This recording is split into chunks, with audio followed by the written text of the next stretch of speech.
Welcome to this continuing episode of the AntiChrist. It is a result of an investigation that I began about a week or so ago, although it is part of an overall theme that we have been discussing quite openly over the last 7 months.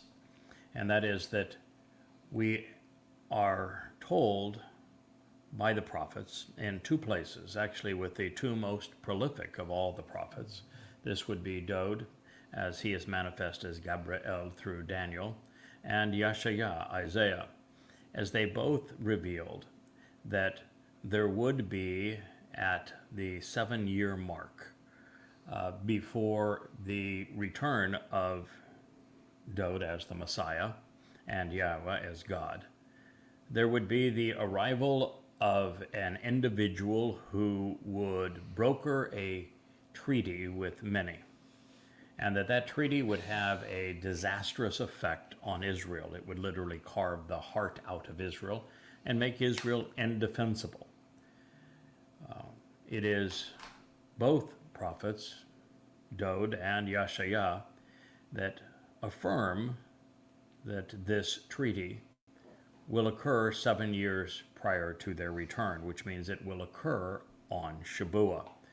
Now, Shabuah will take place on a Shabat, the 22nd of May of 2026, just 10 months from now.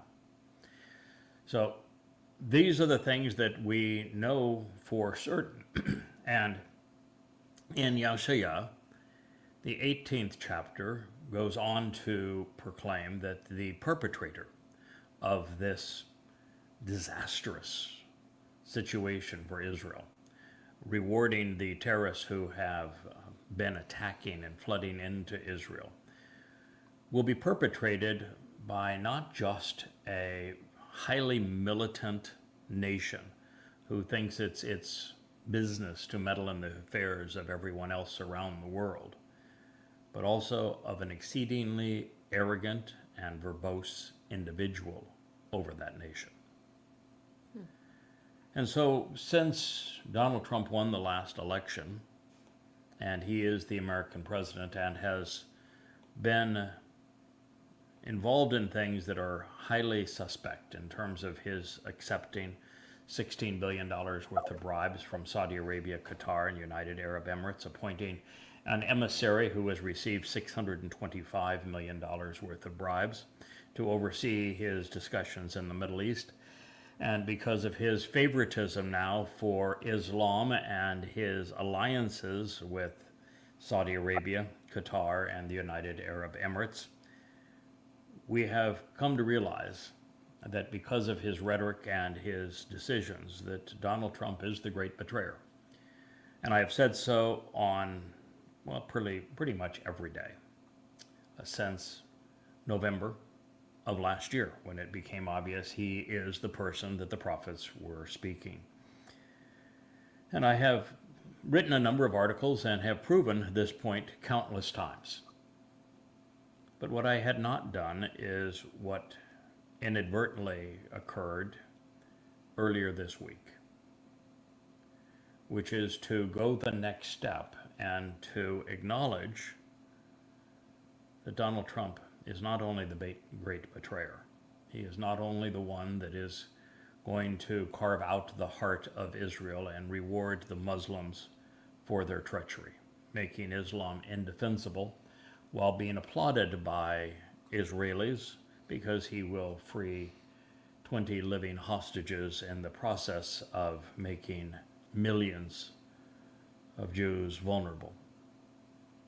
And he will hang over them the carrot of Saudi Arabia normalization, and Jews just crave the idea of being loved. And so he is now more popular in Israel than he is in the United States, and yet he is the one who is betraying Israel. He is the Neville Chamberlain of today's world. But it is another step altogether. To then go into Daniel and survey the prophecies throughout this book, to recognize that the identity of the Antichrist, as the Christians would call this fellow, he is the Towrahless one according to Dode, that he is Donald Trump. And it's obvious.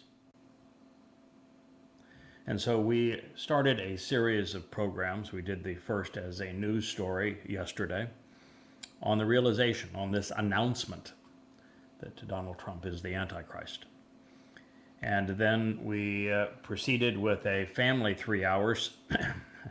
Gentlemen, I did get a little verbose last night. I apologize.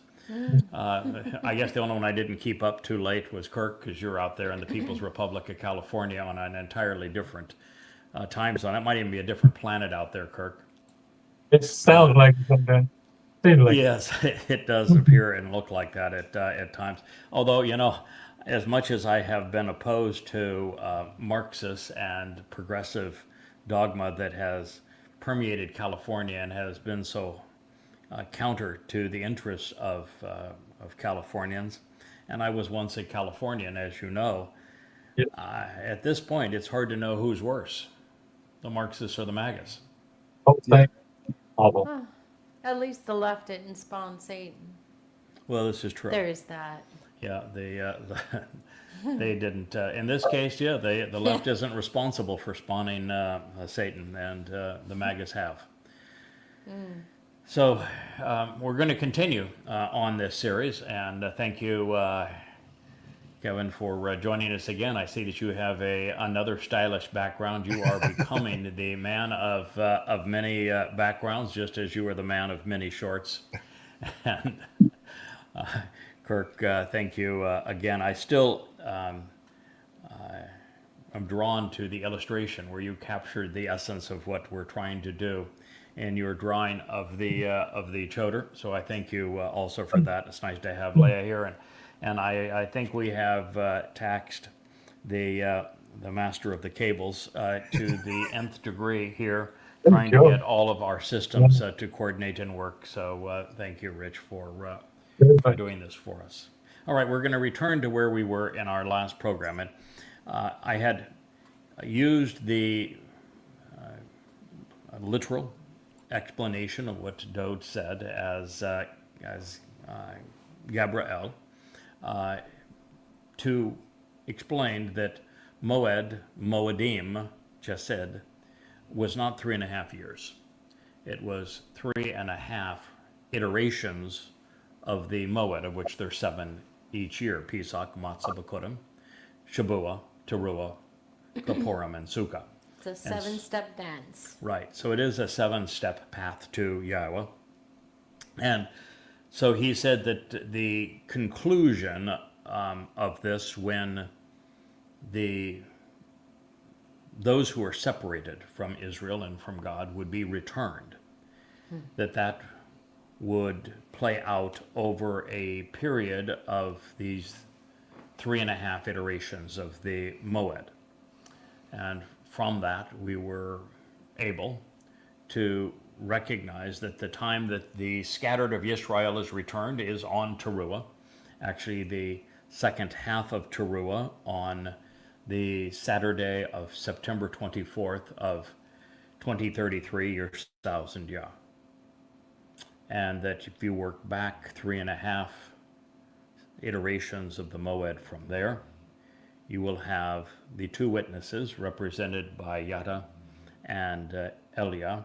And it is important to recognize that in this prophecy, in the 12th chapter of Daniel, which is where we are currently studying, that there are 3 individuals who have come to visit Daniel, making 4 people in total. Daniel's role is to write this stuff down. He is not a prophet. He doesn't do anything other than write it down. He doesn't understand a word of it. You have one person who is not named, but by the context, it is easy to determine that that individual is Elia, because we are told about his identity in the last paragraph of the last prophet, being Malachi. The other two individuals are named. One is Gabriel. He is named in previous places throughout Daniel's prophecy. He is just identified here as the man in white because he's coming in white linen to fulfill Kippurim, to anoint the mercy seat of the Ark of the Covenant, because Dowd has to dress once again to attend to the Ark of the Covenant as the high priest. He has done so previously. He will do so again. The third individual is announced as Michael. And Michael is the one who is right about God. And he is no one other than the second witness. He's Yada. That is going to usher in the arrival of the Messiah and King Dowd on Yom Kippurim. And he is the one who is taking the lead here in explaining to all who will listen precisely what is going to transpire. We were told explicitly that this prophecy would be sealed and that no one would understand it. And they haven't. Until the last possible moment of the work of the final witness, who is the very same individual described here as Michael. So right now you have Michael explaining what Michael explained on behalf of his king, David. So it's kind of an out-of-body experience, gentlemen, to... More like out of time. Yeah, well, oh yes, out of time. That is, yeah, it was definitely out of body, because with a body you can't do time. But that's a more I do have accurate a question before we move on. presentation. Out of time. You said that Daniel, which means Yahweh judges, or God judges. God judges. Didn't understand, or go not a prophet. I'm going to go with, I think that a lot of the prophets didn't understand what they were talking about. But they took down the message and wrote it. Was Daniel stupid? I think so. But I think it's representative of how ignorant Yisrael, Yehudah, and Yahweh's people really are of the truth of what's going on, of even what's written in their own book. They don't know, and they are ignorant, just like Daniel. I would agree with you up to a point. I agree with you that I think the religious know. That the rabbis. Daniel was ignorant of, unaware of everything he was reporting. It's just like when I tell them about Yahweh's name. I will agree that there are occasionally times when prophets report things that they don't understand. It's actually fairly rare, though. God picks a really astute group of prophets. In Daniel's case, the situation was chronic. Daniel was a very religious man, which means he could not be part of the covenant, which means he could not actually serve as a prophet. And when Gabriel, who was Dowd, first appears before Daniel, he lambasts him. He tells him exactly what he thinks of him, which is that he doesn't like him very much. He has no respect for him. And so that could be an accurate assessment of what God and his prophets think of Israel, particularly Israel still stuck in Babylon. And Daniel represents Israel in Babylon, or maybe better said, Daniel represents the Babylon in Israel. Yes, sitting in this chair, I don't like my people very much. Yes. Well, the Yahweh doesn't either. Yeah. Nor did Moshe, nor did Dowd. They're tough. It's a really tough crowd. And I don't mean tough in the sense of I love them, but I don't Donald like Trump's them. Appraisal of tough guy, fighter, No. handsome guy. No, I don't mean it in the sense of him Megalomania. applauding Al Jolani, who is now out with his troops brutalizing the Druze. Everyone. Boy, that's a real surprise, isn't it, fellas? That we'd have a Muslim out killing Muslims with politicos all around the world applauding and sending the weapons. Oh, Regime change doesn't work very well in the Islamic world. All right, so we have a unique situation with Daniel. Dode does not like him, and yet Dode was sent there because, well, Babylon remains in Israel. Israel remains in Babylon. And it's something we just have to deal with. And so Dode was dealing with it. And Dode does not work alone, just as Yahweh doesn't work alone, just as Yahweh chose to work through Moshe and Dode, and now Yada. Dode, he's the king. There is no reason for the king to show up alone. So fellas, I'm going to tell you, they say about stuff rolls downhill. It is Yahweh to Dode, and it is Dode to Yada, and it is Yada to you guys. So, And where did they have their meeting? In Babylon. yes. So, when Dode showed up, he brought his guys with him. And Dode's principal guys aren't actually, Moshe isn't one of them. No. It's Eliah and Yada. It's Those are his interesting. guys. Yeah, that his and guys. Yashaya's in the background going, those are my guys. Yeah, it's Elia, and because Elia had the audacity to do what Dode didn't do. When Israel got political and religious, what did Dode do? He ran. yeah. He did. He cowered. Unfortunately, yeah. He fought external religious foes. He could not confront internal religious foes. That's true. That was his weakness. What did Elia do better than anyone in human history? It attacked him. Take on the religious and political class. Of Yeah. Israel. And he's Of Israel. Of He is Israel. the prophet that is most effective against internal religious and political rebellion Eliah and Leah have in kindred Israel. spirits. Yeah, so he's exceptional. So Elia offers for Dode to buttress one of Dode's weaknesses. And it's okay to speak of our king with a weakness. We all have them. He buttressed that weakness. And if you look at Yehuda today, they have the same weakness. Not only that, Hamas knows it. Yes. And I don't know if you've ever seen, gentlemen, a lion in the wild alone. Have you ever witnessed what happens when a lion is in the wild alone?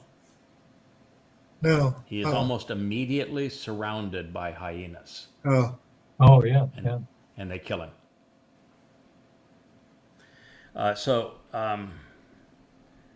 Dode is the lion. You're giving Asher bad dreams. Lions do not do well on their own. right. No, All right. they are a social creature. They are a social creature, and they live and are effective in a pride, Which is a family. which is a family of lions. And so Dode has decided that, okay, I got the mouth that roared in Elia, and I got the bull that stops. doesn't back down. No way, no how, under any circumstance. I'm going to have my bull and I'm going to have my goat. And that's how we're going to prevail, and that's how he showed up. That's what you need for the Israel and Yehuda because, yeah. So when we read these words, we're going to make the assumption that it is Dode who is speaking. And we're going to make the assumption that it is Mikael, who is Yada, Dode's herald, who is explaining. Although when you speak for God, and these three individuals speak, I'm not sure it really matters much Which one is speaking? which one is speaking. Not really. Because one is speaking for all. All speak for one. All right. So we're beginning here with the realization that in a previous statement, Moed, Moedim, Chetzir represents 3.5 iterations of Moed prior to the day that the children of Israel are no longer separated from God. That day is Saturday, the 24th of September, 2033, on Towrah with the sacrifice of the Adamah Parah that is known as the red heifer, although he is a bloody bull. So that is what we have to work backwards from that date. When we work backwards from that date, we come to the second half of Passover in 2030. And it's the 18th of April in 2030. That is the moment that the two witnesses will arrive. All right, so then we have, so because from before this period, so before the period that causes so much carnage to Israel, and we've been introduced to it, it's called the time of trouble. It's a 7-year period. And out of this time, to keep them safe from this time, the constant and the enduring, the steadfast, the unceasing, the ladies and gentlemen in this group, and so many others who are part of the covenant family, going to be removed and taken away by the exertion of a tremendous force. Sure, will depart. It's the hopeful perfect, in which case God is compelled to remove those who are constant and enduring. What I shared in the last program, but it was, buried 3 hours and 30 minutes into it, so there may have been those who didn't have enough coffee and may have nodded off before that time, which is why we're returning to this particular point. Tremendous force? Yes. Yeah. So this is something that is almost always misrendered.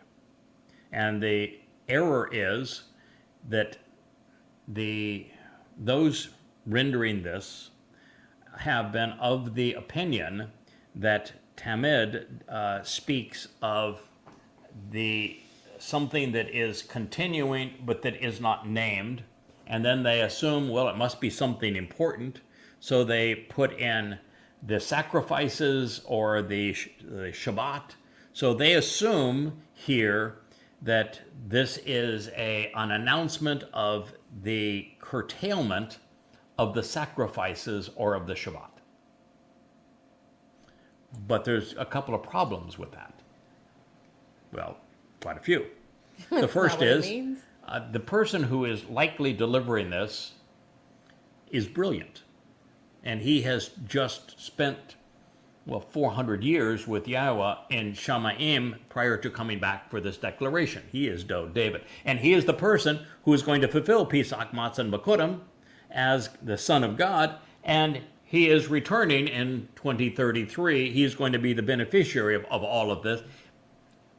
I'm going to go out on a limb and say, do it ought to know.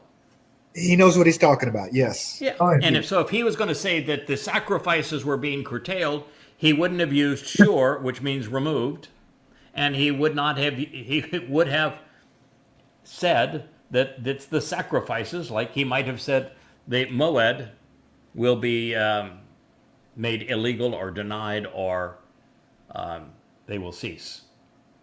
But he didn't say that. So why would we assume that's what he meant when he didn't say it? The religious love to make assumptions. So we have that problem. We have the problem that sur means to remove and not to cease, and we have the problem that there was nothing that follows tamed to cease. We also have the problem of, guess what? There are no sacrifices. So how can the sacrifices Haven't been cease? for a very long time. And when the last time there was a sacrifice in the temple would have been in 70 CE, 19 centuries ago. And even then, Yahowah had already gone on record in Yeshayah saying, I don't want your damn sacrifices. I don't need them. I don't want them. Your sacrifices mean nothing to me. Nor do you full So moon. God's not interested in the continuation of their sacrifices. He's already said so. Right. And particularly since he says, your lamb and your bull, I've got my own, thank you very much. I don't need yours. I like mine. So God doesn't want them to resume. We're still looking for a bull. Yeah, and you're looking for a bull? No, they are. Oh, yeah, they're still, My people. They. Us. We. If you're looking for one, I can I'm not. make introductions. I know. Yeah. Thank you. Okay, this ain't the family album. Yeah, there you Honestly, they're still looking go. I'll for a take, bull. who is the Adam of Parah for 200, Alex? Right? I know these questions and answers. However, they don't. They don't. They're as clueless as Daniel. Okay, that's true. Okay, so and it requires a complete ignorance of the Talmud and Judaism, because it would be the Jews who would be reinstituting these sacrifices, but they can't be reinstituted apart from the temple, and the temple doesn't exist. Honey, and the whole purpose of the Talmud is one thing. It is rabbinic Alternative. Judaism exists as a workaround for all the stuff Yes. that can't be done in the Torah. Yeah, now we got chickens. Yeah, they say that, they say, here's the things that are affirmative that can be done, and here's and we're going to make all sorts of elaborate laws extending them. But here's all the things that can't be done. And so they've come up with workarounds over the sacrifice and not having a temple. So rabbinic Judaism actually exists to not do the sacrifices. So why would one think that religious Jews are going to go to a non-existent temple on top of a mount that they're not even welcome on, and they're going to start sacrifices up there? I mean, And they're just going to take rubber chickens and squeak them. it's just It's not about the absurd. meat. Yeah. It's not about the barbecue at all. So is So, Daniel. no, it's not about the meat, and so God could care less about that. So it has nothing to do with the Towrahless one, the Antichrist, calling an end to the sacrifices. And besides that, what would be the purpose, since the Antichrist is a Christian term? I'm only using it because it draws attention to these programs, because I've identified little bait and his switch nature, and if there. I call him the Towrahless one, the intended audience isn't going to pay attention. Not So a I'm clue. using the bogus term Antichrist, both facetiously and also strategically. Facetiously is that we are all Antichrist, Yes. as the biggest one of them is all. God himself. Dode is the most, as the Messiah, Dode Yeah. is the most Probably. Antichrist, because the whole myth of Mr. Christ robbed Yeah. Dode of his titles and of his accolades and his achievements. So we are all Antichrist. But the term anti-Messiah actually fits this particular individual, because Satan is exceedingly anti-Dode. He's anti-Messiah. He's pro-Christ. He created him. But he's anti-Messiah.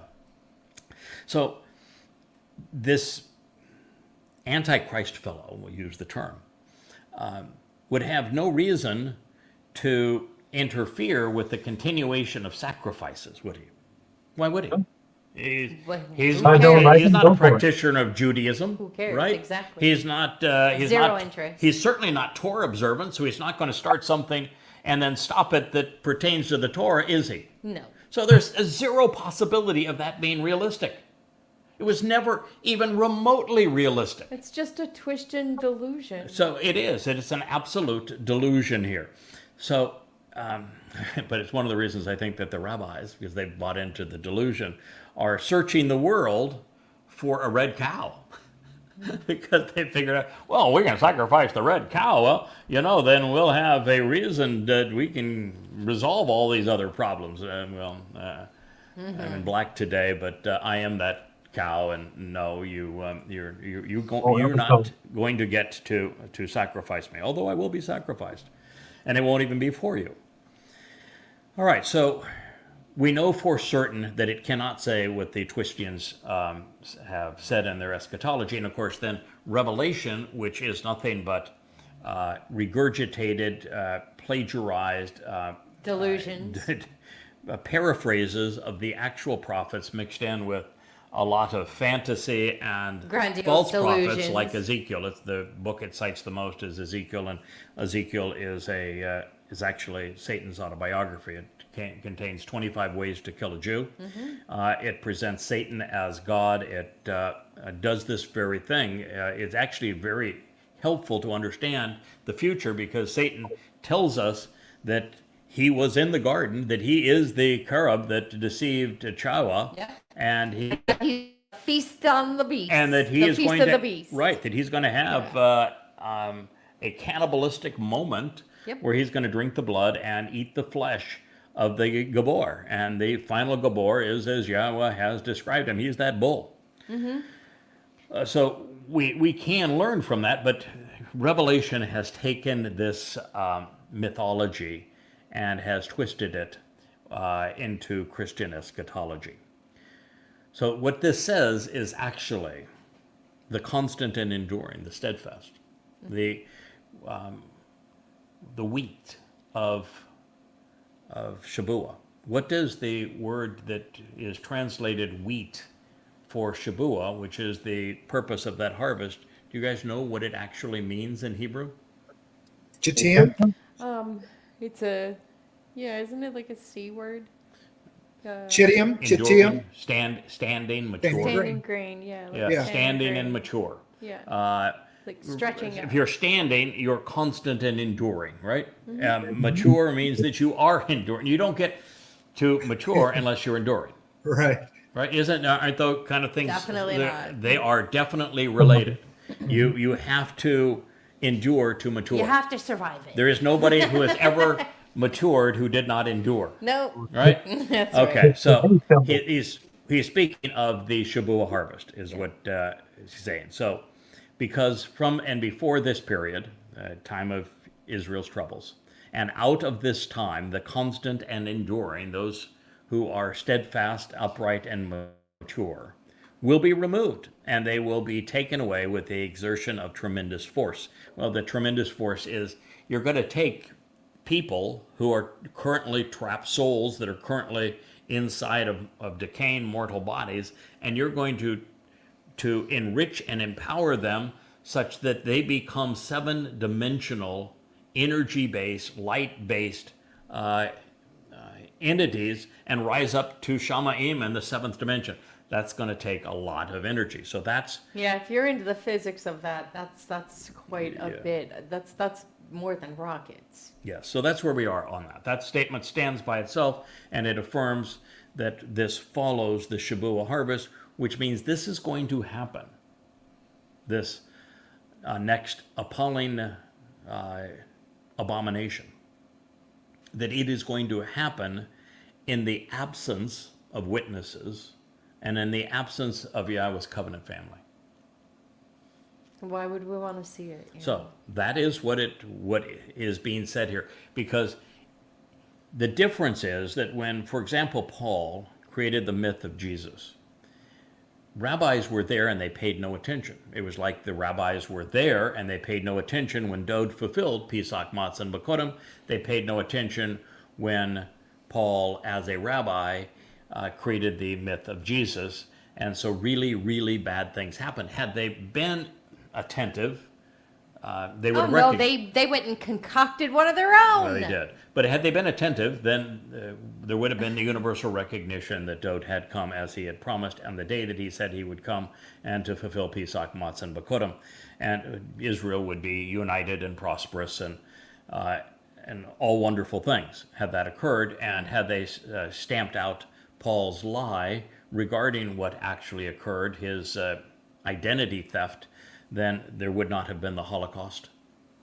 There would not have been the diaspora. There would have been no persecution for 19 centuries under Christianity. Would you say tolerance was to blame? No, I'm going to say complete and total Ignorance? apathy and ignorance. And I think an ongoing hatred of all things Yahweh, including his name and his son. I think it was deliberate. Sad. No, I think it was deliberate. I'm not going to give, just like Daniel, I'm not giving him an out. I don't like him much either. All right. So this says, then the lifeless, devastating, and appalling. It's shamim. It means the desolating and damning. terrifying and horrifying, ruinous and ravaging, stunning and stupefying. This is a really, as adjectives go, that's a bad one. Stunningly stupefying. When an adjective speaks of death and damnation, of desolation, of terror and horror, of being ruinous and ravaging, stunning and stupefying. It's a wonder it doesn't start with a gimel. Yeah, this is a really bad things, isn't it? Right. And then it's the word that it is modifying and explaining is shukutz, which means abomination, vile religious filth, particularly in the context of the promotion of a false god. So then the lifeless, devastating, and appalling abomination will be offered. It will be appointed and brought into effect for 1,290 days. So from the time this edict is made to the time that it is nullified will be 1,290 days. So we were able to ascertain the timing that the two witnesses arrived based upon Moed, Moedim, Chetzir, 3.5 iterations, and we were able to deduce that will be on Passover, as the sun rises on the 18th of April of 2030. Mm-hmm. For this date, we have exactly the same ending date, because Satan is done in, as is the corporeal manifestation of him, and this is the declaration that says, I'm God. That's what it says.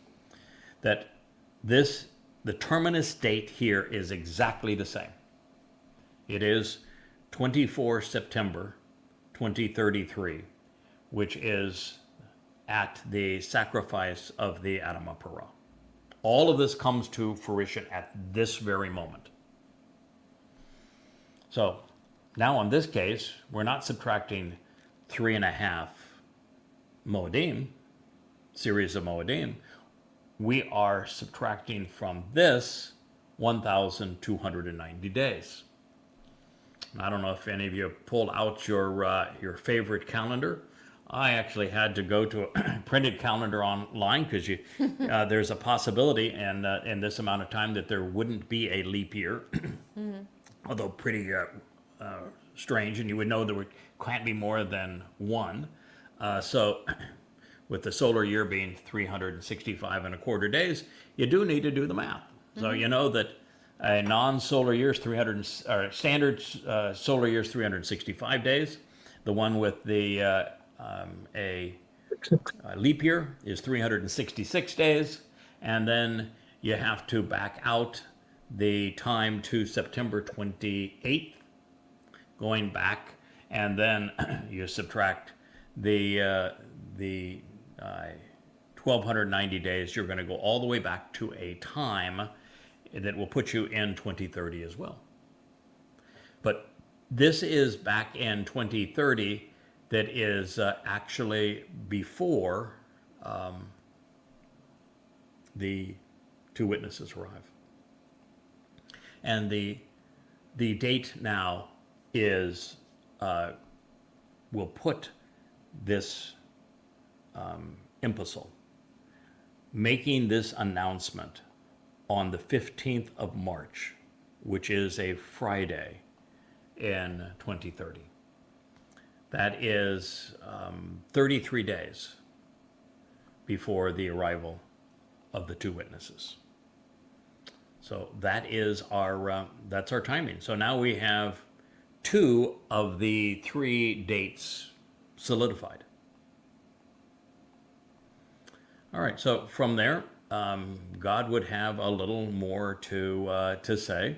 Now, I do think it is probably useful for you to know that the Islamic New Year, in what we would call 2030, and that would be Islamic year after Hijrah. You know what the determining factor was for AH1 for the first year of the Islamic era? What happened that that Genocide. distinguished the 12 years The that genocide of Jews. that Muhammad spent in Kabbaville, when which he completely failed and had less than a handful of followers by the time he was through, and then his arrival in Yathrib to perpetrate genocide on the Jews and to then give the Quran I know the a answer. Talmudic veil. What is Hudabayah? Nope, not Hudabayah. No? Nope. Oh. Pledge of Pledge of Aqaba. Pledge Yeah, of that's Aqaba. it. Pledge of Sorry. Aqaba is where Right, Muhammad but- found 20 pagans from Yathrib, and they taught them how to they kill. said the following: "We pledge to wage war against all humankind." Yeah. All right, so we are 1,452 Islamic years from that point. Do you know why the Islamic calendar is different than is the Roman Catholic Because they're idiots? imperial Roman calendar we use today? Based on the moon. Lunatics for the It's moon. based on the moon. Based on the sighting. moon. Oh, yeah. Entirely on the moon. Yeah. Long before Muhammad, going back into back early Babylon. Scientists, if you will, particularly the religious, because they were basing everything on the sun, moon, and stars, recognized that a solar year was different than 12 lunar months. 12 lunar months is only 29 and a half days, so it's 354 days in 12 lunar months. And so what they figured is that if every 2 to 3 years you were to add a month, an intercalendar month, that you would keep the solar year and the lunar calendar synced. And it was important to keep the lunar calendar synced because it was the only timepiece before mechanization. Before you had watches, for example, the only timepiece was the beginning of the first sliver of light on the moon would designate this is a new month, and that month would last 29 and a half days. And when you saw the light on the moon again, it would be the next full month. And then you'd have to add one lunar month every 2.5 years to keep them synced. Muhammad wasn't very bright. So he said that the intercalendarization that kept the solar and the lunar calendar synced was of Satan. Of course. And so he said he did away with it in the Quran, which means that the things like Ramadan and Ashura Day float around the solar calendar, year, right. and they always happen at a different time. Yep. Because you've got 360 or 354 days versus 365 and a quarter. That's what Ramadan it's means Because scorching they were heat, lunatics doesn't for the it? moon. Ramadan means time of scorching heat or something like that, and yet it ends up being in January and February because it goes No. no. Ramadan was the name of the month of the pagan and around the Kaaba. Okay. And Ramadan, in fact, all 5 of the pillars of Islam come from the original cast of characters that erected the stone pile. It happened to be in Petra, not Mecca. And so all 5, including the Hajj, the circumambulation is even All of it one is pre-Islamic. Every aspect of it is pre-Islamic and came from the pagan practices of Muhammad's kin around the Kaaba. Just simply, Muhammad coveted it. He wanted the money that came from regulating the Hajj and charging tourists, so he just claimed it for himself. The celebration of Ramadan was pagan and associated directly with the pagans, Yeah, Arabs it was a very around. profitable con. Yeah, profitable for Petra at the time of the fall. Petra in the 4th century had a cataclysmic earthquake, and it destroyed the water system that brought life into that valley between the rocks, and it destroyed most of the city. Oh, and they were so devastated and with so- all the right, deaths so, that many yeah. people thought it was haunted. So Islam grew up in the ruins of what had been Petra after the Romans left, after most of the Jews had left, and it was nothing but a hideout for some Arabs and Bandits. Christians, and the Nabateans were gone at that point. So that's where Islam grew up, and that's why it has a time that revolves around the the moon. It's also why the Jewish calendar is all screwed up, because Maimonides grew up as a servant to and served Saladin and the Muslims, and he was In Egypt. educated by Muslims, and he fell in love with the sanctification of the moon, which is the symbol of Islam. And so his dating is based on the sanctification of the moon and the number 19, which is the magic number in Islam because of the number of surahs and verses. So all religion practices lunacy. It does. It is lunacy. So anyway, it's AH 1452. And in that year, the new year will begin 7 weeks after the pronouncement of the adversary's divinity, occurring as the sun sets on Friday, May 3rd, 2030. And therefore, it seems to reason that Satan's Passover is going to commence 14 days after Ashura Day. 14 days thereafter, which will be Ashura Day. Sure do. And so for him to re-time Passover, and right after he has announced that he is a god, will unify Islam and Christianity. And why do I say that? Because Ashura is the Queen of Heaven, the Mother of God, the Madonna and Child that is so central to Roman Catholicism and Orthodox Christianity. She's Mary. Ashura is Easter. Easter and Ashura, exactly the same thing, because she was called Ishtar. So it's the holiest day on the Christian calendar, and it's the holiest day on the Shia Muslim calendar, because the rabbis were rabbis have long held that their Hashem has a wife. And so Ashura was Hashem's wife because Ashura comes from Babylon, where they wrote their Babylonian Talmud. And so it's going to unite Rabbinic Judaism, it's going to unite Islam and Roman Catholicism by moving Satan's Passover to Ashura Day. And it will also serve to affirm that Ezekiel was written on behalf of Satan, because he speaks of repurposing Passover and then doing away with all of the other times. Now, if he can eliminate Passover, then there is no life. Everyone dies, and that's what Satan wants. Satan wants total annihilation of all humanity on the planet. Islam was created for complete and total genocide. And so this is what we should expect.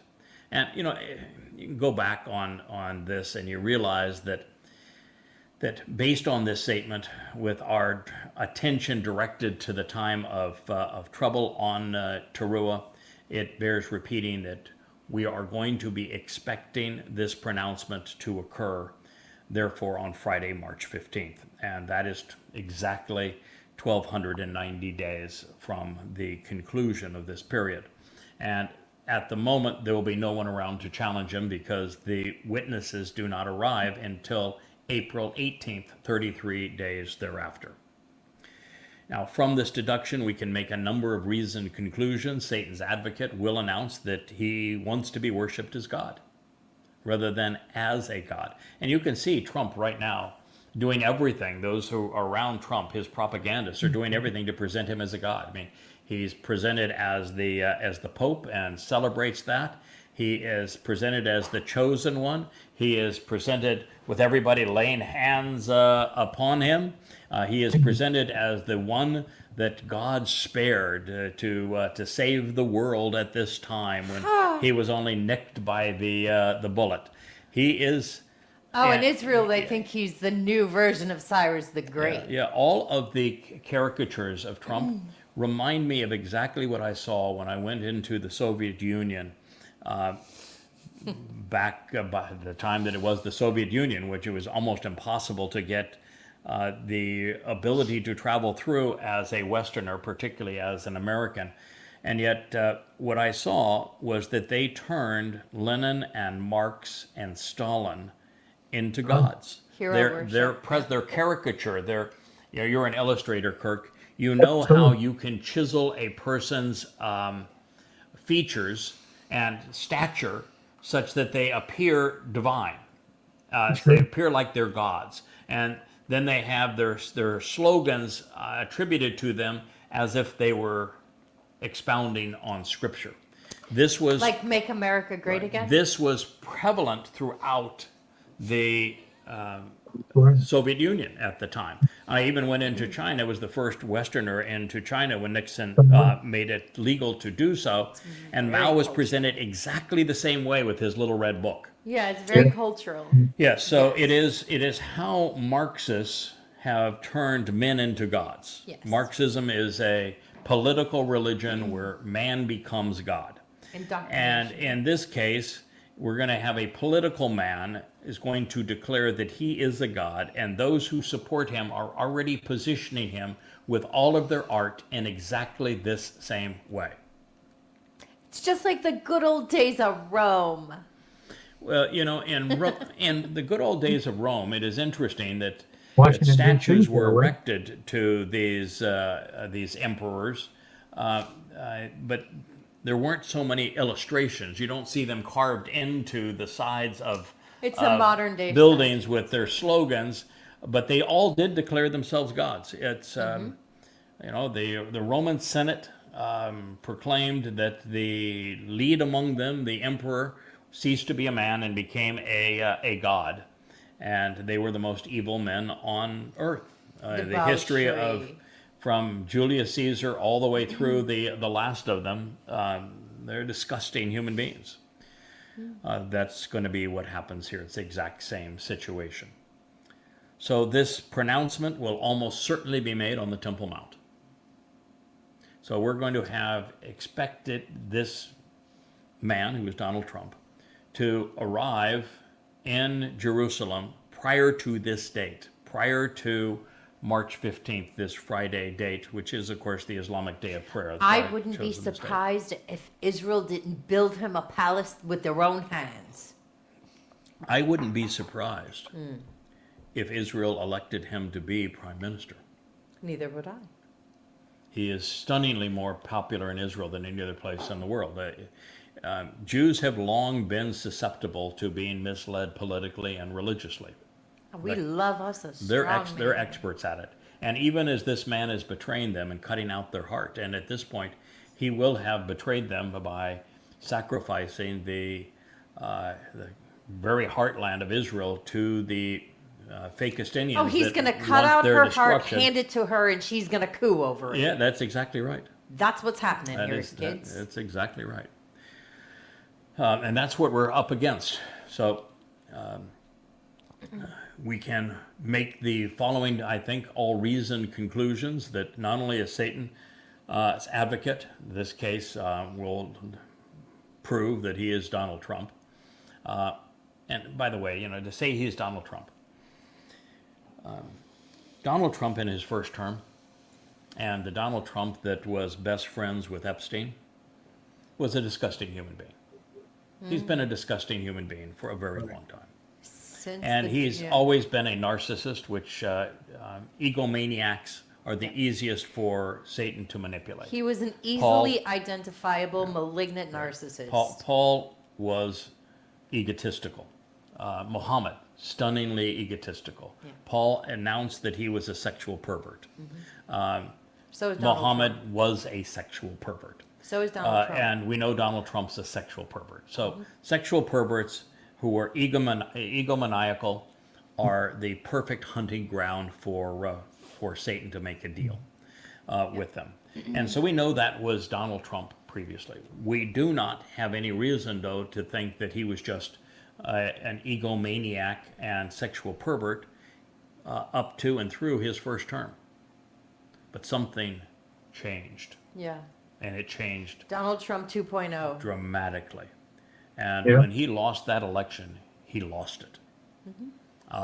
And he went off and blamed everybody. He had all manner of foes. And then when he was inundated with all manner of lawsuits and lost all of them. And paranoia. And he's losing. His estate has always been nothing more than taking daddy's money. And It would have done much better if it had been invested in a mutual fund, but playing with daddy's money. And he was, I mean, how does one go bankrupt with a casino? But he managed. The Donald can do it. He actually managed to go bankrupt with a casino in Atlantic City. He was one bankruptcy after another, one lawsuit after another. He lost them all, and he was up against it. Here's a big change. And, you know, at the end, he hated Epstein, but he actually testified again for the victims. Now, he is shielding only the devil himself. Okay. Donald Trump was Jeffrey Epstein's best friend. Yeah. His carousing buddy, his BFF for 15 years. The only reason the two of them parted company was because Donald Trump cheated Jeffrey Epstein out of $100 million. That is the only reason they parted company. Yeah. There was a very lavish property in Palm Beach that Epstein, who was a master manipulator but not a real estate guy, wanted to show his buddy Donald that had some landscape issues, particularly with the pool, is the story. And he wanted Trump's opinion as to how that property could be improved, because he knew that he could buy it. It was a property that had all sorts of manner of being used for money laundering and the like, that it could be cleaned up and repositioned and sold for a very large profit. In fact, the profit turned out to be $100 million. Trump stole it from him. He went to the sellers and says, "I'll offer you twice as much as Epstein is offering." He bought the property, and he turned it almost immediately for a $100 million profit. That is why the two of them split. It had nothing to do with chasing young girls. Nope. But Donald Trump, during this 4-year period out of the spotlight, which his ego couldn't handle, with nothing but one trial after another, all of which he was losing, and he was going to jail. Yep. That's what was going to happen. He was going bankrupt, and he was going to jail, and he made a deal with the devil. And so what we have now is a demon-possessed Donald Trump. That's the reason why it is nothing but chaos.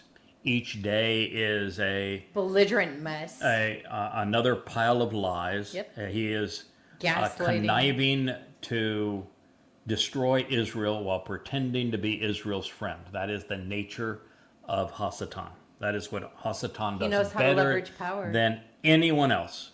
And he has accepted $16.5 billion that we know of that he and his team have disclosed in bribes from the top Muslim tyrants. This is where we are, and he has just doubled down on world war with Russia.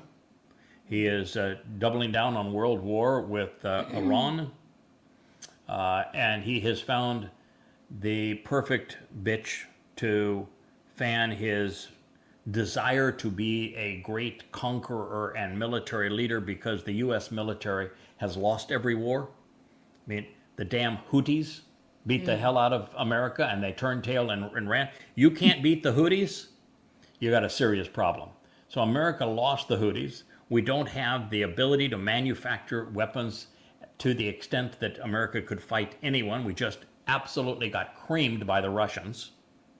And we're talking about going off and fighting the Chinese that have a surplus of weapons and a surplus of troops and would absolutely destroy America. I mean, if the Houthis can beat you, can you imagine going up against the Chinese on their turf? Right. Yeah. All we're going to find is aircraft carriers at the bottom of the sea. So what Donald Trump found is that he has a bitch that he can use to make him look like, I'm Warrior King. You know, the draft dodger who didn't go to Vietnam because he had his daddy bribed a podiatrist with free and cheap rent to say that he had a bone spur. Doesn't seem to bother him on the Trump shuffle, though, does it? Or on the golf course. Or on the golf course. But nonetheless, they had a bone spur, so they had to keep out of Vietnam. Well, he can pound his chest. We annihilated them, so long as he's using the Israelis. And Israel is all too happy to be his stooge. So, but the price on Israel is going to be its soul and its very heart. But Look, most battered women love a good, strong man. yeah, That's a truth that a lot of but Donald Trump counselors is not a strong man. no. He's a braggadocious man. Yep, He has no strength. he's weak.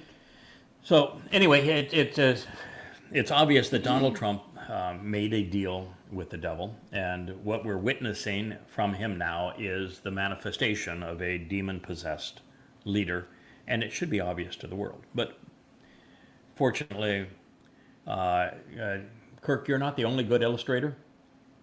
Yahowah is really good at painting portraits, and he has painted the portrait of the Donald for us. So we're going to see him in these prophecies as we move forward. So this is the single most egregious, indeed damning and deadly declaration that can be made. Now, you go back, you look at the beast that Yahowah said would lead to this. You have Babylon. The leaders of Babylon, they claim to be gods. Of course. Yeah, they did, didn't they? How about the leaders of Persia? Absolutely. Yep. How about the Assyrians? How about Alexander the Great? And Oh yeah. and, Yeah, Oh went down yeah. Egypt. He And, was way into that. yeah, he in fact, the reason he totally went to into it. Egypt is he wanted to be worshipped as a god. And he was confirmed as a god. Yeah. The Romans took men being perceived as gods to entire new heights. I mean, you went from the Republic of Rome to Imperial Rome with all manner of men declaring themselves divine, right? Yes, and then the Catholic Church just repackaged it all and said, now you're the And representatives then of God on earth. the popes represent said God, don't they? They yeah. inerrant. They speak for said God, don't they? Yep. While they hold their dead God on a stick. Yeah. Let me speak for him. He's detained at the moment, nailed to this stake. So I'll speak for him, for you.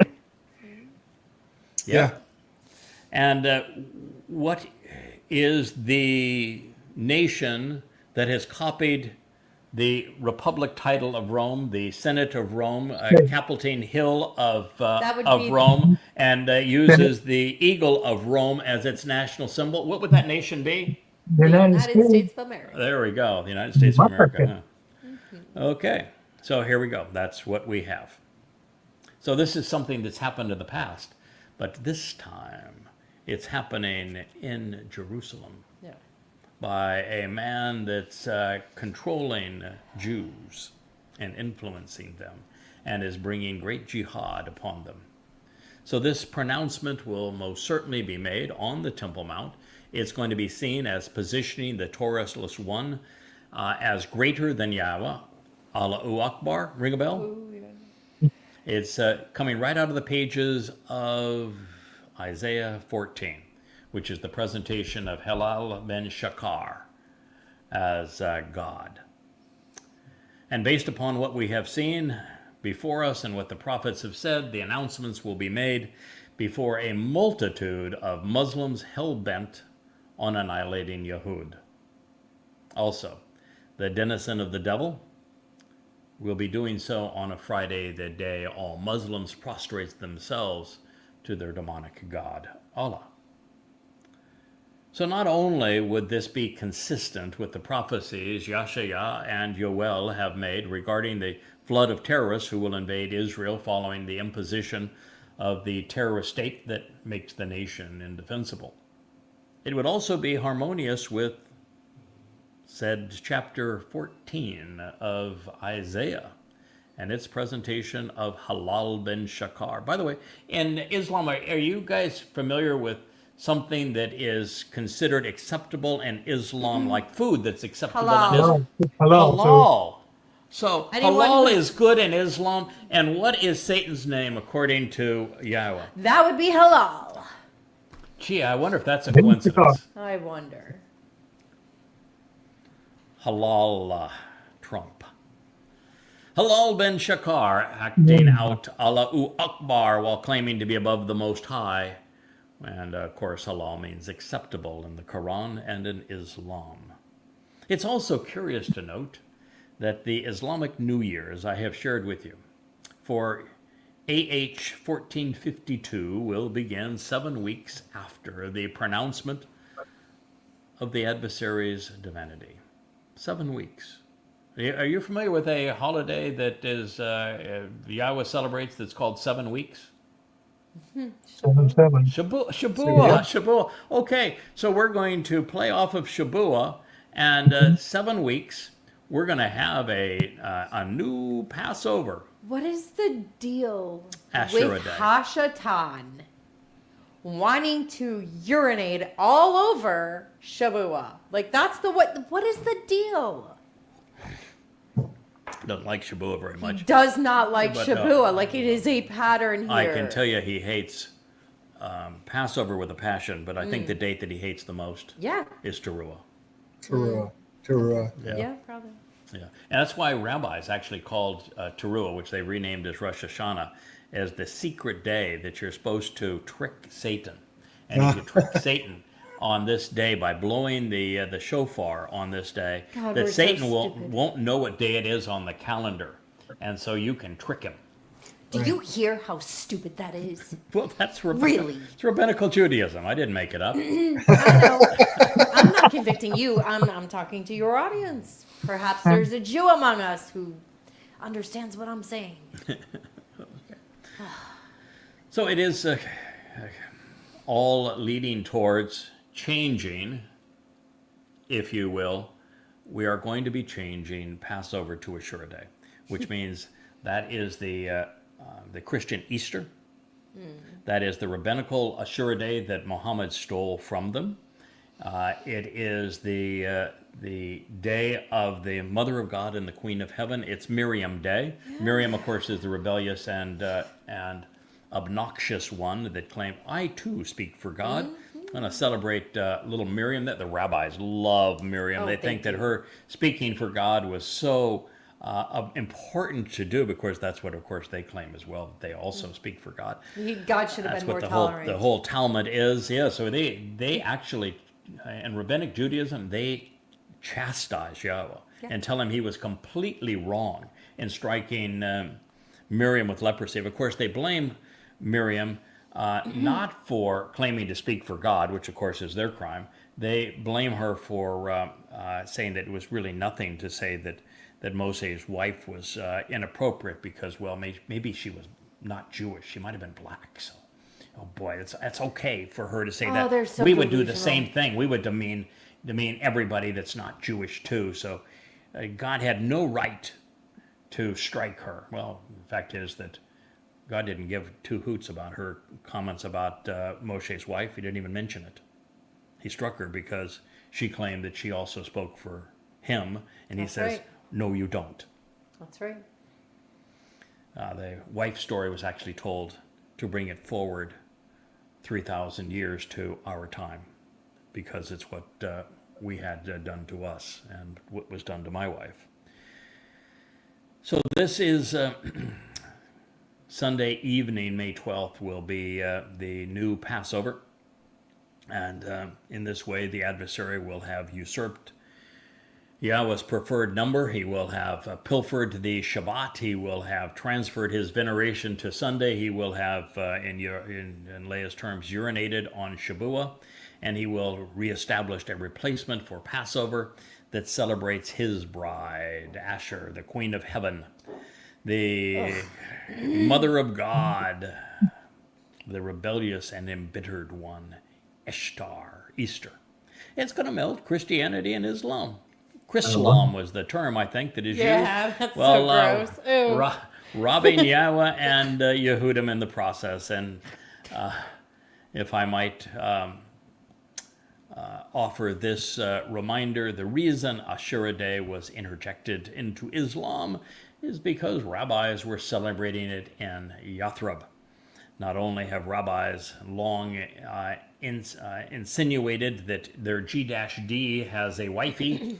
Oh, yeah. Even has a queen of the Shabbat, by the Oh, way. yes, yes, yes. Queen of the Shabbat. Mhm, In fact, you know who is the implied queen of G-D? The Shekinah. Yeah. Shekinah is feminine. It's the feminine manifestation of God. And you find the Shekinah all over both the Quran because, well, it's regurgitated. The Kabbalah. Well, no, it's not from Kabbalah. The Zohar didn't even exist at the time. No, the Quran is regurgitated from the Babylonian Talmud, and the Babylonian Talmud is the one that promotes the Shekinah. And the Shekinah is their G-D is Hashem's wife. That's why she is the... Okay, but don't be fooled. The Shekinah is in Kabbalah too. But it doesn't matter. No. It's all has delusional. nothing to do with Islam because the Zohar wasn't actually written until the 11th century, maybe the 12th century in Spain. Islam was already in and out of Spain by that time. Well, actually, it was in Spain by that time. In Spain, yeah, around that time. As it turns out, the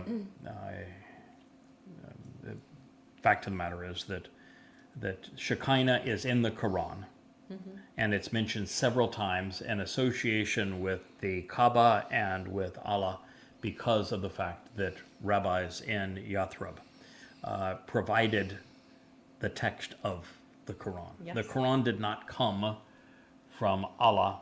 It came from rabbis who made a buck by selling Babylonian Talmud stories to Muhammad. And that's how Ashura became part of Islam. And Did you hear that, Yahuwah? this is true. If it wasn't for rabbis, there would be no Islam. That's right. If not for rabbis, there would have been no Christianity because Paul was trained as a rabbi. And without Paul's rabbinic training, he could not have written the Christian New Testament. That's right. It's just bottom line. Both religions are from rabbis. So the religions that have cursed and demeaned Jews, that have caused the Holocaust, and now all of these Alaska floods and the wars, the terrorism against Jews, all of it was caused by rabbis. So by venerating rabbis and pretending rabbis serve your God and are protecting you somehow in their Torah scholars, which are Talmudic scholars, you are honoring those who created your enemies and who are now so disgusting they won't even fight the enemies that they created. Yeah, I've met the enemy. He is us. It's Yeah. the rabbis. So therefore, it's going to be in the midst of this, right between Satan's pronouncement and his coronation during Passover at sunrise on April 18th, 2030, that Yahweh is going to be inserting his witnesses to rebuke the adversary. And this is likely why Yada was asked to begin his work with Yahweh by excoriating Islam and then denouncing Christianity, becoming the foremost expert on their Shakut's appalling nature. Now it is, I think, exciting to witness the final pieces of the puzzle fall into place, even as we ourselves are in the midst of the action. Therefore, it should be no surprise that Michael is offering this prophetic explanation based upon all that he has learned and shared while compiling the 35 volumes of Yada Yahowah, including the 13 comprising goddamn religion, Twistianity, and, of course, Babel.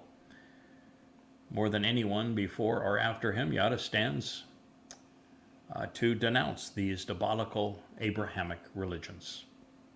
And therefore, considering the people in and around Israel who seek the annihilation of Jews, the anti-Semitic nature of the Quran and New Testament, as well as Allah's demonic character, it is apparent that Allahu Akbar is going to be the calling card of the Towrahless one. He's going to walk right out of the pages of Isaiah 14. He is halal. And he will declare that he is a God. He might even use the name Allah and declare that so many people are accustomed to hearing that Allah is just the Arabic word for God. And of course it isn't. Ilah is the Arabic word for God.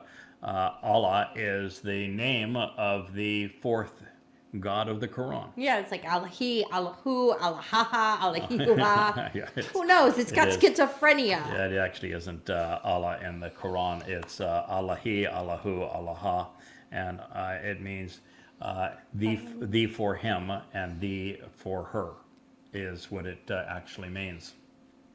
And of course, when we read rabbi, rabbis actually fooled Muhammad into believing that rabbi was the correct is word funny, for yeah. Lord. Yeah. And so rather than Adonai or Baal being used as the Quranic word for Lord, it's rabbi. I'll bet you. Talk yes. about just playing them for fools. But you know, when you play a psychopath, when you mock a psychopath, they only have one response, and that is they will kill you, right? Meltdown, So yeah. we're mocking Donald Trump as a psychopath, and his response is going to be, He'll kill you. he's going to kill me. It's the same thing. But it is going to be so much fun. the rabbis. It's going to be, it's going to be fun. Him killing me is going to be fun. No, mocking him. Oh well, mocking him is going to be fun. It's Yeah. going to give great pleasure. Yeah, it is. And the MAGAs that support him. Why not? As well as the Muslims that have him as a puppet on a string. Paid for. So what we're going to find is that while the rabbis made Islam and Christianity possible, they're going to applaud all of this. Yeah, Donald, hey, you're our guy. Yes, you're our... We'd rather have you as a god than Yahweh. Yahweh was mean to us. No, we like you better. They're going to even assist the Towrahless one's quest to live out the poisonous prose of Ezekiel. Well, by the way, you know, it's something that's interesting in Ezekiel. The Lord of Ezekiel, who is Satan, is stunningly egomaniacal. Oh, yeah. So fits the Donald, right? That in the book of Ezekiel, the two toughest chapters to translate are both rapes of young children, of young women. Pedophilic rape Yep. is how the Lord of Ezekiel gets his jollies, and And they're all Jewish women. it's always Jewish children, women, girls that Ezekiel's Lord is raping, and it's obvious too that he has an inferiority complex even with his egomaniacal nature, because in the second scene he has to get studs that he says have the size of a unit Horses. that's the size of a stallion to rape them. So it's kind of like Diddy did and Epstein did, both with little fellas had to have people come in to give the women they were disgusted with a taste of abuse. And I'm here to tell you, this is the nature of the Donald. It is the nature of Epstein. It's the nature of Muhammad. It was the nature of even Satan projecting himself. This is one of the reasons they despise women so. So this appalling abomination will occur on Friday, March 15th, 2030. It is the culmination of Satan's ambition. It doesn't coincide with his arrival in Jerusalem, which will be to set himself up politically. So he's going to arrive in Jerusalem before this time, and the purpose is going to be to set himself up politically. And then he's going to set himself up religiously.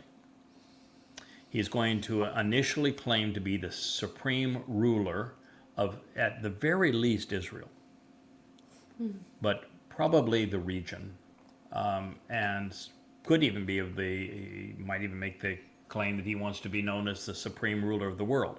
Now He's there's got no- an ego big enough there is for it. no chance that the Russians or the Chinese way. are going to capitulate to that. So his delusions of grandeur will be in his mind, not in reality, but that's the nature of the Donald anyway.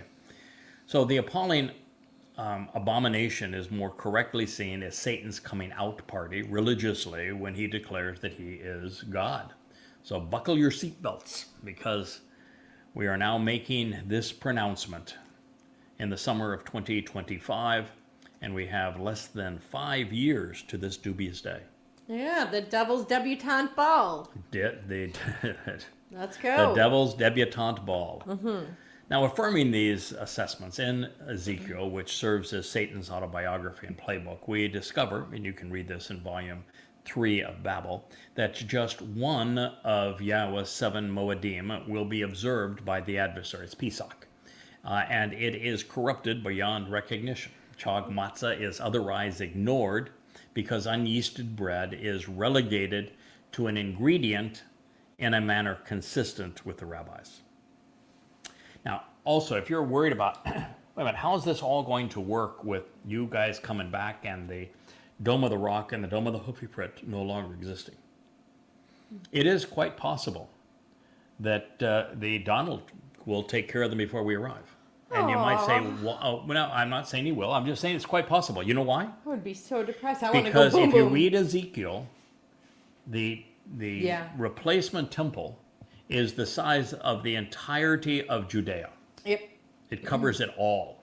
And so he wants to build the greatest monstrosity, the greatest Trump Tower ever to have existed in the world. And he wants his great Trump Tower to exist right in the heart of Jerusalem. But the Temple Mount is not big enough as a platform. And so, but it's the center of the heart of this monster. And so it has to be purged. Plus the fact, if you look at the Dome of the Rock and Alaska Mosque, Trumpster likes it gaudy. Now, if you look at the gilding he's done of the Oval Office since he's moved in, he loves it gaudy. If you look at Trump Tower, I mean, it's enough to make you puke.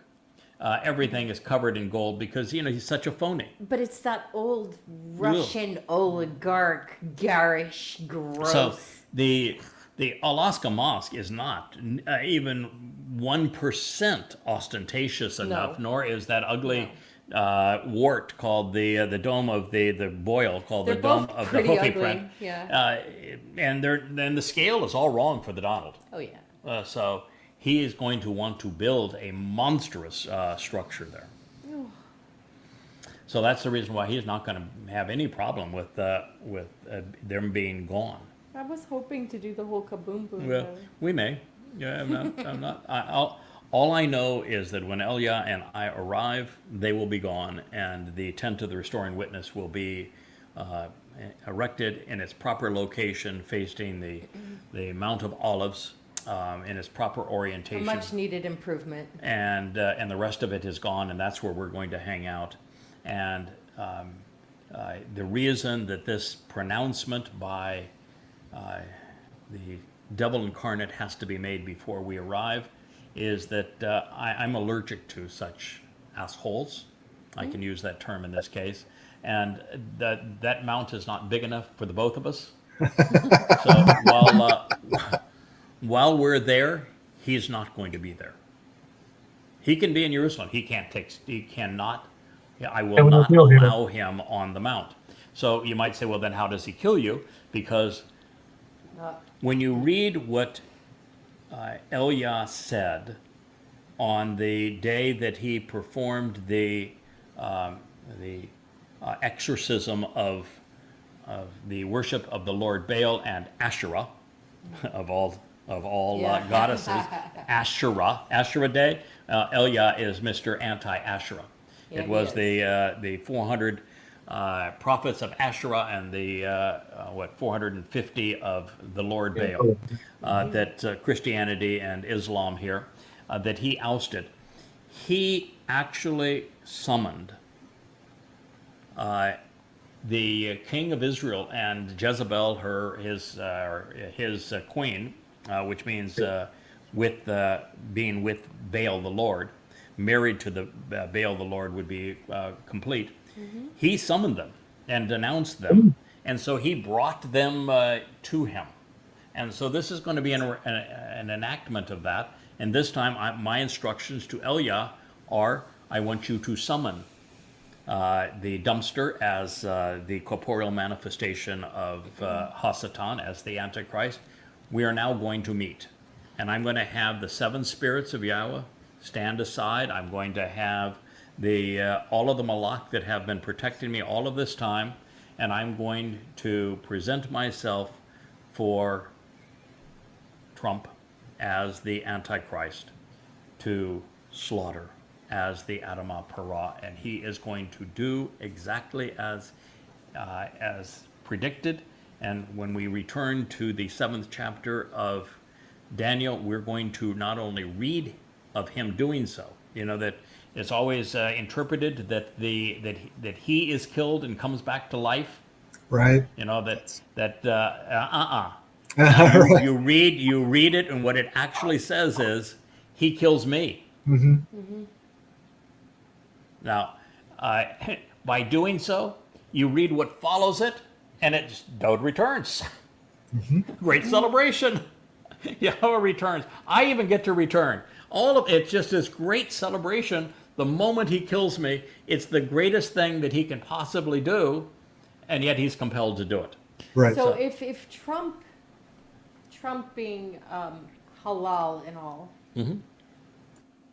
Donald Halal Trump, that, then that means Melania's the little representation of Ishtar Ashtar. She's the whore. Well, we don't have any idea whether she'll be around or not. It doesn't speak of him with a significant other. So there's no reference to that. Anyway, this is what's going to happen, and it's explained exactly that way. So we know what's going to happen with the Temple Mount. We know what's going to happen with the repositioning of Passover, of Pesach, and it's going to be corrupted beyond recognition. Chag matzah is otherwise ignored because unyeasted bread is relegated to an ingredient even by the rabbis. So after corrupting Passover and eliminating the other 6 miktrei, the Lord of Babel will substitute the Feast of the Beast,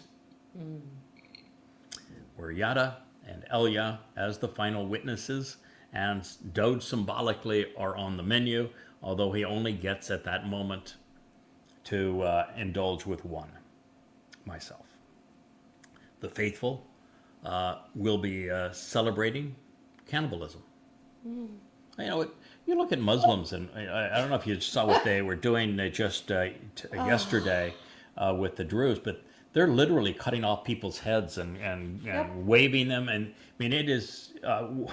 Macabre. The bloodlust is macabre. What they did in Israel on 10/7, the bloodlust is macabre. So he's got the right cast of characters to pull this off. And what happens in the disgusting nature of Roman Catholicism? They claim that they're eating the flesh of their Christ, and they're drinking his blood, right? Yeah. So it's going to play beautifully into Roman Catholicism. It's going to play beautifully into Islam. He's singing to the choir here, doing exactly what they're expecting, and it's exactly what Ezekiel said was going to happen. He is going to literally extract my heart. He's going to take a bite of it. He's going to drink my blood. Fortunately, Elia gets enough of it to anoint the mercy seat of the Ark of the Covenant. So we'll take care of that. And it actually says in the text here that he's going to be the one that after he kills me, he puts my body to be burned. And it says that it's going to be burned, and the very term for body is actually the word for rain shower, which prophetically tells us that we're right all along, that Yahweh is releasing this torrent of water underneath the sacrifice of the Adamah Parah that mixed with the ashes and then with the searing flames that he's going to ignite purges the adulterous woman, which is the whole purpose of the sacrifice of the Adamah Parah. He's playing his part, doing everything exactly as one would expect. Well, he is halal after all. Yeah, so this is what's going to occur. And now, I would have to tell you that since Dode and I have a really good relationship, I'd say we're as which you can read when he talks about our relationship. I'm as close to him as he has been to anyone, and tearing my heart out and drinking my blood is going to piss him off. It's going to piss him off probably as much as it irritates Leah. You know, Leah's going to be kicking him in the fat legs now that we know that he has fat legs and ankles. Leah Go will be for it. kicking him in the legs, maybe elsewhere, but it's really going to, it's no doubt going to irritate Dode. And he's enough for him to call it an abomination. So Satan's Messiah then institutes during this time what is called in Ezekiel as Ignorance Day. Then there will be Do Nothing Day, and there'll be No Moon Day. So Yeah. No Moon Day, by the way, is not to eliminate Islam; it's to denounce me. Yeah. So we're going to have Ignorance Day, Do Nothing Day, and No Moon Day. The last of which would correspond with Abib 1, 5997 Yah, 2 weeks before the witnesses arrive to pester the devil's advocate in this case. I'm told by our Rich that we have gone to the hour-and-a-half mark. I think we can. You guys okay? We stay just a wee bit longer and make our. I'm getting the thumbs up by Sir Shorts and even by the captain. And Leah also said, I'm okay. here at your service. All right. So, with all these things known, I think we have one conundrum that remains, and it is found in the next statement, where 1,335 days are referenced instead of the 1,290. So we're not expressly told what the 45 days that are added represent, but I think the clues are laid out all around us, because it is, again, a time that you're supposed to survive, to make it through. So if it's a time that you're supposed to survive, and all of this ends with the sacrifice of the red heifer on Towrah, pretty straightforward. You're going to add 45 days to the beginning date, and rather than March 15th, the Friday, when the dumpster announces that he's God, 45 days prior to that time is when he's going to arrive and establish himself politically. Pretty straightforward, right? Should not have been a bit of confusion at all. So, by way of review, we have been told that the following 3.5 iterations of the Mohadim are going to transpire before the scattering of the Israelites would be resolved, and that a great many would be purged. Well, the scattering of the Israelites is resolved on Towrah, and the purging of the mortal remnant also occurs on Towrah. So that's when we went back 3.5 iterations of Moedim from Towrah, the September 24th and 2033, and we came to the date that the two witnesses would arrive, and of course they arrive on Passover. Not the evening of Passover, but the day of Passover, because we're halfway through Towrah, we're halfway through Passover. It fits the Katsir, the half expectation here, and therefore it's going to be on the 18th of April, which is the 14th of Abib. Did you hear that? Save the date. That's the date. Yeah, mark it on your calendar if you want to know what's going to happen. Now, if I were somebody that was part of the Shabua harvest, which I will be, I think I might think twice about coming back with us and participating in this. This is really nasty. Not doing a good job of selling it there. Yeah. So you will have the option. We're told that there's 8 covenant members that are returning with Yada. But it's totally a voluntary job, and I can tell you, even though it'll be nice in the tent of the Restoring Witness, and they're working with Yahowah to get all this done. Yeah, these are nasty fellows that are going to be surrounding us. So I think I'll be the only girl there. you're going to be okay. I'll be the only That girl works there. for me. That works for me. I'm happy with that.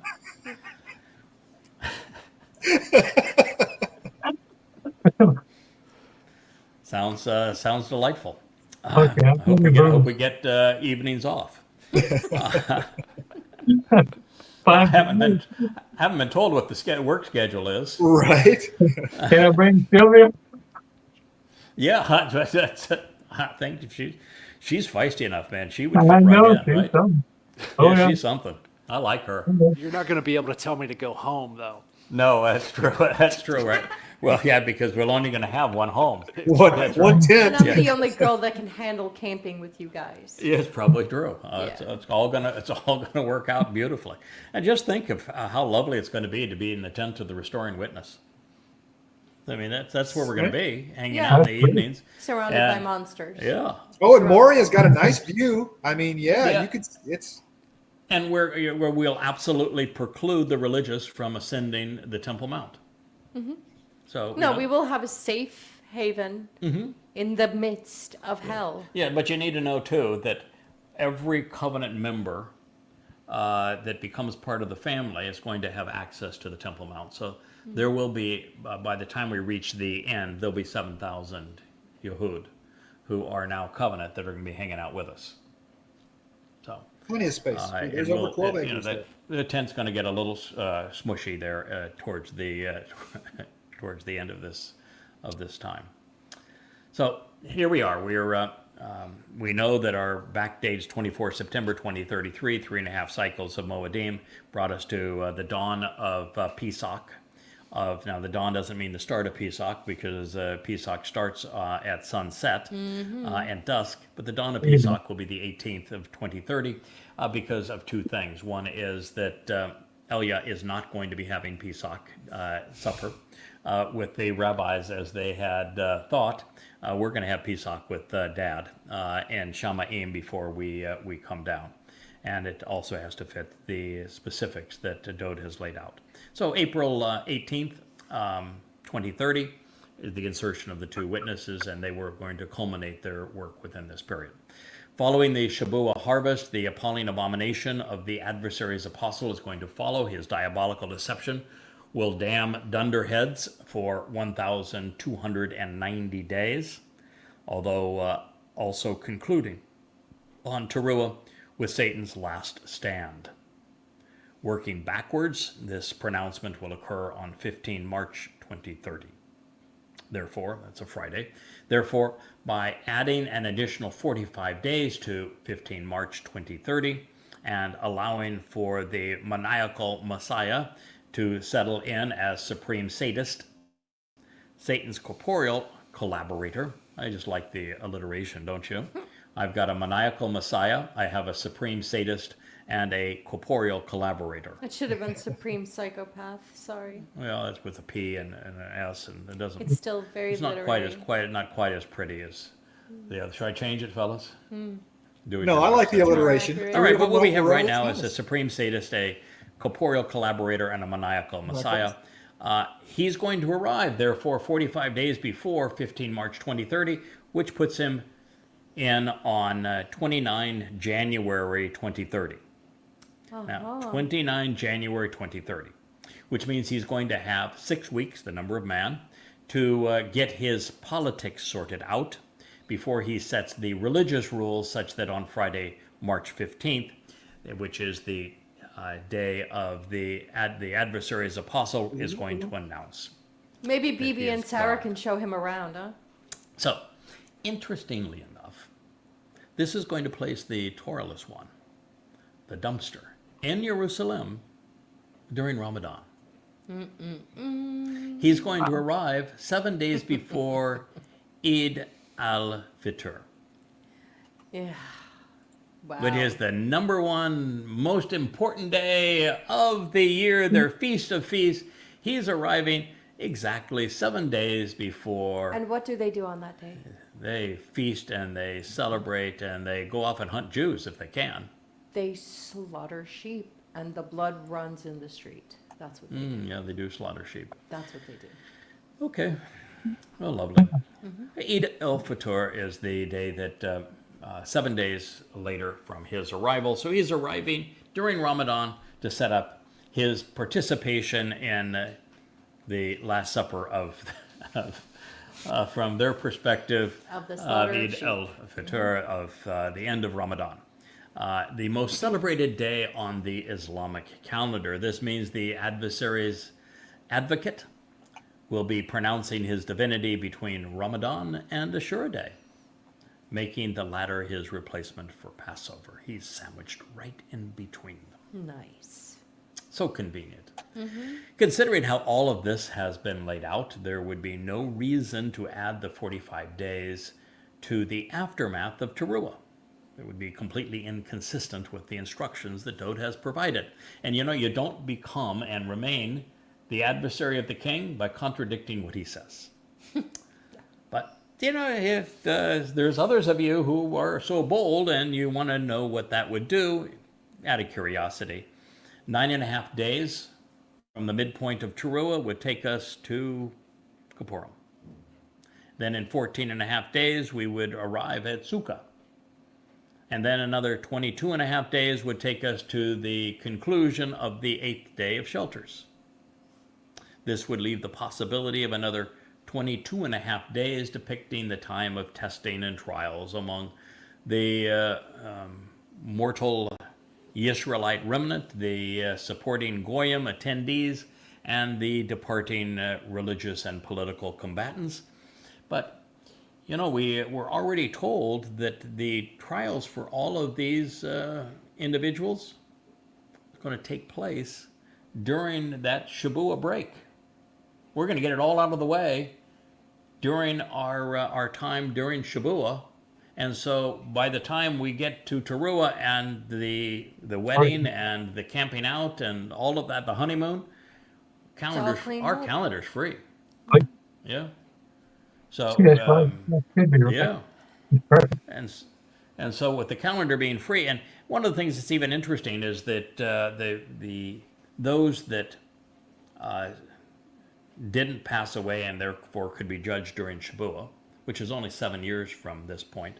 So the last 7 years, those who were miserable and would require being tortured in front of their victims so that their victims had closure and saw that God was fair and that the person who tied them, restrained them, and tortured them got what they deserved, that all of them are going to be right there. And so those who survived all of that are going to see it in their own eyes, what God's going to do to them.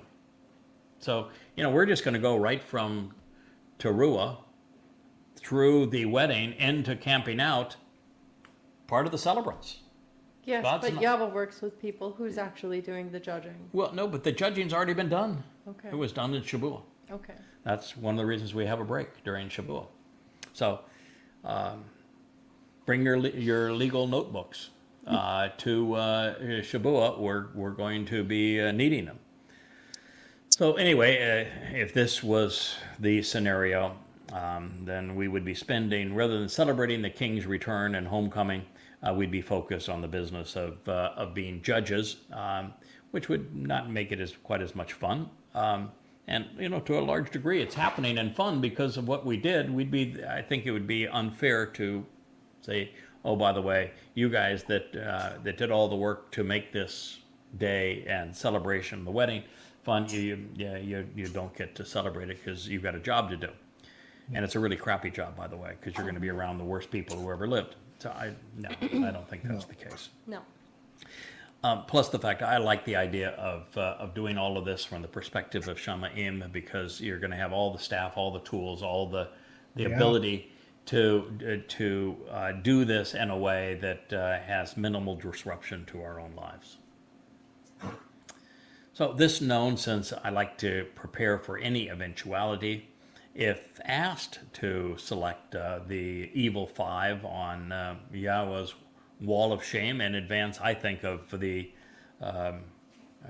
Shabuah time of judgment, I'd propose Paul, Akiba, Hadrian, Maimonides, and Muhammad. I have my own list. That'd be my 5 worst.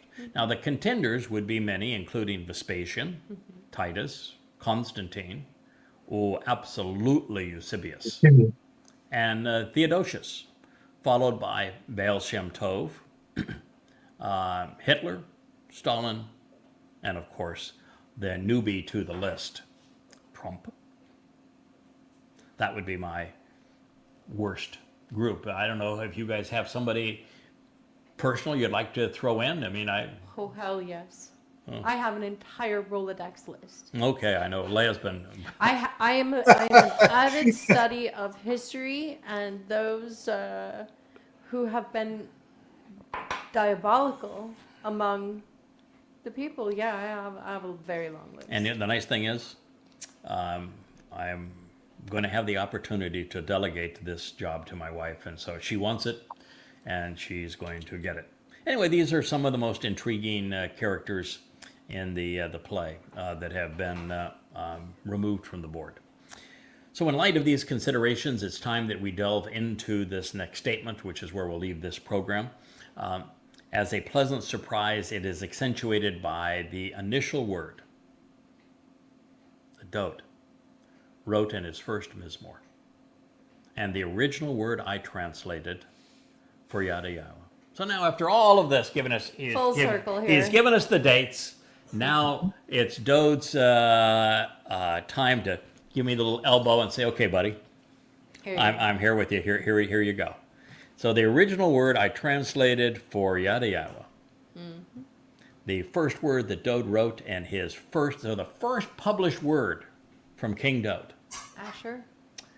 So we both have a fondness for Asher, which you named is your dog Asher. So yeah. presented. Yes, Asher, my beloved Labrador right here, is named Asher. It means, to show the way to the benefits of the relationship. It means to get the most out of life, to walk along the correct path, to receive the benefits of the covenant. Dode wrote it as Asheri, benefiting from the relationship through me in the first Mizmor. Mm-hmm. It is presented here again as Asheri.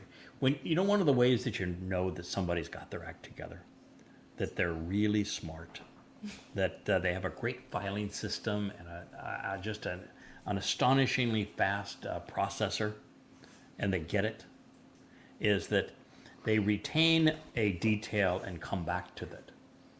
And so Dode began his first letter to us, his first lyric and his first song with Asheri. Mm-hmm. And so now after all of this, and him giving us the timeline for the restoration of Israel, It all comes around. it's Asheri. Mm-hmm. Blessed and delighted by benefiting from me. Asheri. Thrilled, enjoying every moment, while being led to the benefits of the relationship with me. It is from Asher to receive the benefits of the relationship and Ani, me. Mm-hmm. Now in this case, it was written in the plural. Is ha chaka. Is ha chaka. Ha chaka is a title. It's preceded by the definite article. Yeah, It means the one who continues confident and certain while cutting others into the covenant by being pierced. Ha chaka. it has to be plural. There are only 2 men that have been pierced for Yahweh, for Yahweh's name. The one who anticipates and expects this outcome to occur by adhering to that which can be trusted, longing for it to transpire, actually wanting it to transpire, waiting for the desired result while writing about it. That would be you. It is from chaka, to be cut in, to engrave, to inscribe, and also to have been pierced. Peel, which means it happens to us. Participle, masculine, singular. As he remains, so the Asheri was plural. There's And- 2 of us who are benefiting this relationship, but he is speaking of the one, this Chaka, who was the one who continues to be confident and certain while cutting others into the covenant while being pierced. Mm-hmm. And Asher, most people ascribe to as being female, singular male. No, Asher is masculine. It describes one of the 12 tribes. Asher is masculine. As he remains in close contact for the arrival, even as being tormented, afflicted, and violently stricken. Naga. He reaches the point of being beaten. Hifel, imperfect. Hifel means that the ha-chaka is being treated as was the speaker. Means as Dode was beaten, ha-chaka will be beaten. The man who also celebrates Asher. He remains in close contact for the arrival, even as being tormented, afflicted, and violently stricken. Wa naga. He reaches the point of being beaten. Hifel imperfect, third person masculine singular, upon 1,335 days. What happens on that 1,335th day? The Adam of Parah is beaten to death. And now you know that he's going to be tormented, afflicted, and violently stricken, beaten to death as Hachaka, as the one who continues to be confident and certain while cutting others into the covenant family, even as being pierced on behalf of Asher, of offering the benefits of the covenant relationship. How's that for a prophecy? Wow. Now, you just said, wow, Kirk. Can you imagine going back 5 years? I didn't know anything about the Adam of Parah. I didn't know anything about the sacrifice that I would be making on Towrah.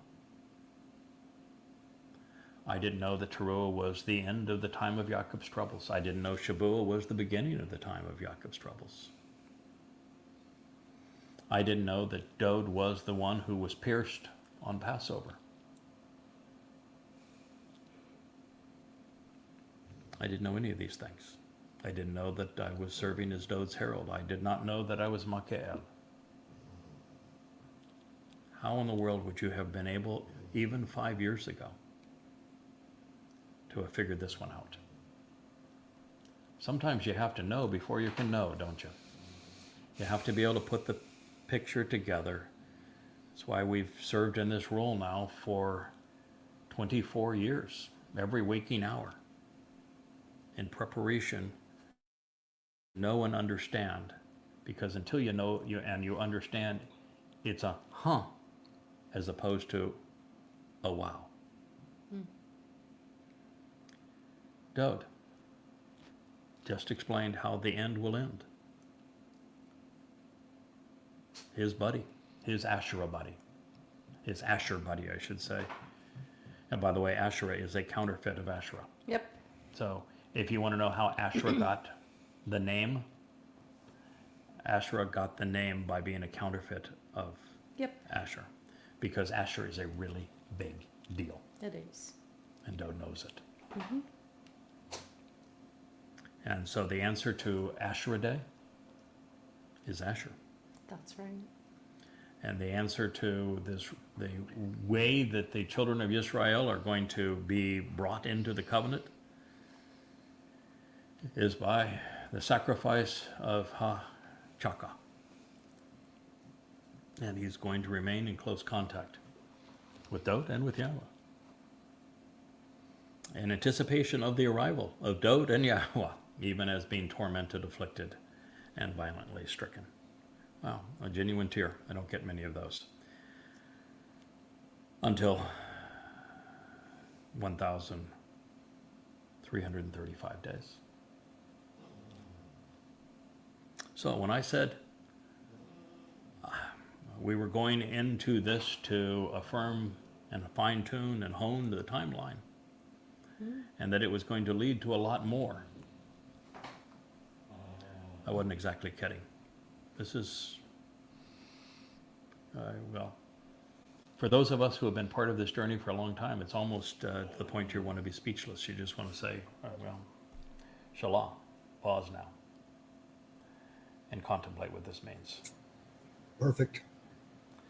So that's one of the reasons, gentlemen. I know that I've talked a lot during this program, but I wanted it to be a collective family experience because it is a it's cerebrally stimulating, is emotionally gut wrenching.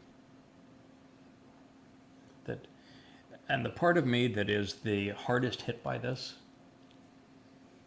is this was always there for us. Sure was. And it's taken us all to this time to figure it out. And even with it all there and offered up for us, we still are the only ones who know it. Right. The whole world needs to know this. So that's the reason why we entitled this series The Antichrist, is because we want to get attention of people so that they too will tune in and listen. Dode, the returning king, our Savior, just said that this will all end with the one who is confident and certain, who cuts others into the covenant by being pierced, that he will remain in close contact, anticipating the arrival, even as being tormented, afflicted, and violently stricken. This is the sacrifice of the Adam of Perah.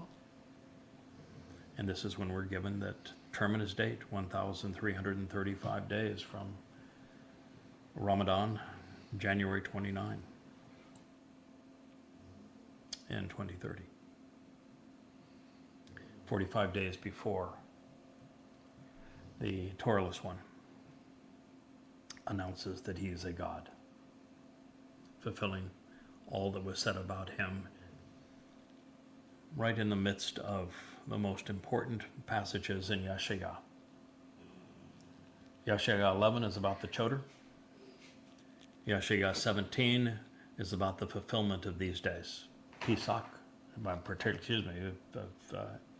Shabuah, Towrah, the fulfillment of the Towrahless one's ambition to tear the heart out of Israel with the two-state solution, making her vulnerable, is in the midst of this. The uprising, and Assyria that starts all of this. And as we recognize that today Muslims from Saudi Arabia, from Turkey, from Syria are all now in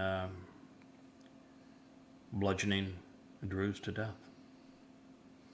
That it was this very uprising and the end of the government out of Syria that would serve as the catalyst for all of this, is what the prophet Isaiah told us. Yeah.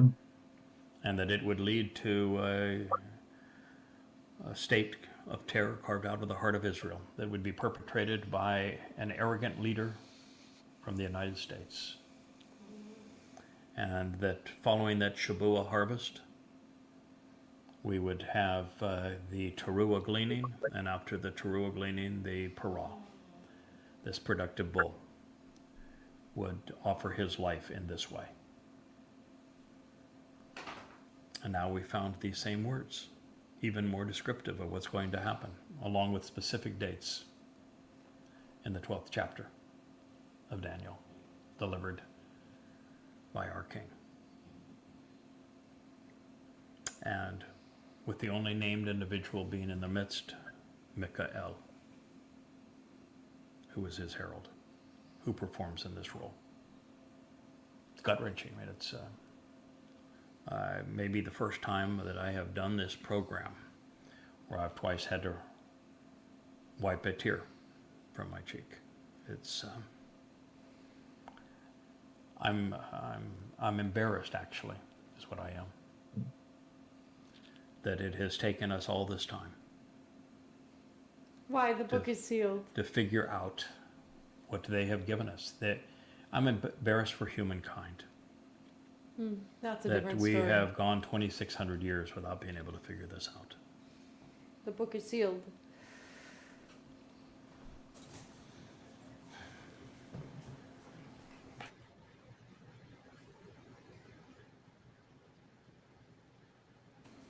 Well, they would have perverted it.